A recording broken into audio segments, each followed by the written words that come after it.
Hello students, how are you? I am Darío and today we are going to see adverbs of frequency, adverbios de frecuencia. What are they and what do we use them for?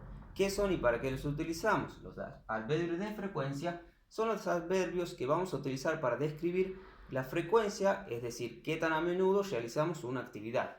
Entonces, como regla principal, vamos a decir que an adverb goes before the main verb. Es decir, que un adverbio se ubica antes del verbo principal. Entonces, la estructura nos queda subject, adverb, and main verb in its infinitive form.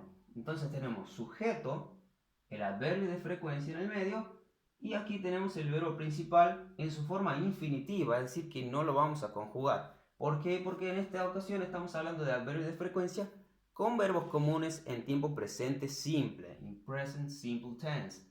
Entonces, un ejemplo será I always remember to do my homework. Siempre me acuerdo de hacer mi tarea.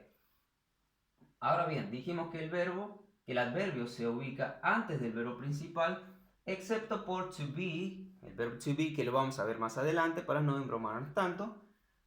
Y si hablamos de los adverbios, vamos a tener en cuenta que sometimes es el único que se puede ubicar en cualquier parte de la oración.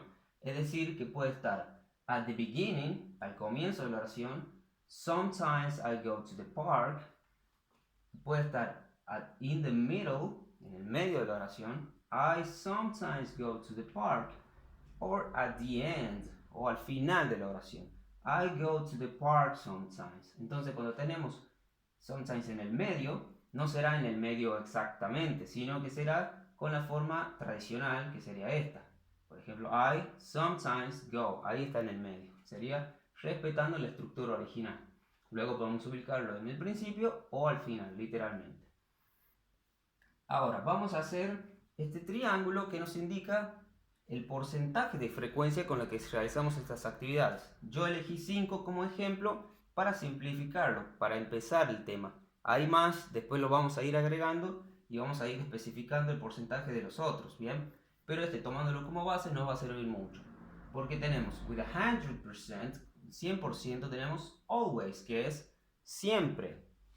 Luego tenemos en el medio often, que lo podemos nombrar como often o often. Las dos son válidas, cualquiera de los dos está bien y queda a criterio y comodidad de cada uno.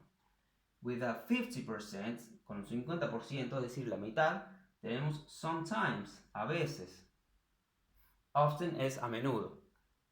Y luego en el medio tenemos rarely, que es rara vez o raramente, es decir, que es menos que a veces. Y with a 0%, con un 0% de porcentaje, tenemos never, que es nunca. Bien, entonces tenemos always, often, sometimes, rarely, never. Después vamos a repetirlos varias veces para que se nos quede la pronunciación. Bien, ahora, cuando alguien nos pregunta a nosotros con qué frecuencia realizamos una actividad, lo más probable es que nos pregunte utilizando how often. Por ejemplo, nos van a decir, si otra persona nos pregunta a nosotros, o nosotros a otra persona, será how often do you, y luego hacemos la pregunta. Ahora, si alguien nos pregunta a nosotros sobre otra persona, sobre una tercera persona, será how often does he or does she. Y si nos habla de otras personas ya en plural, será how often do we or how often do they. Entonces, este ejemplo será how often do you study English? Y yo responderé I always study English. Por supuesto que aquí en always cada uno aplicará el que le corresponda. Puede ser often, sometimes, rarely or never. Entonces, esta es la primera parte de los adverbios de frecuencia en presente simple y con verbos comunes. Así que mediante imágenes y audios vamos a estar viendo las actividades y nos vemos luego. See you later.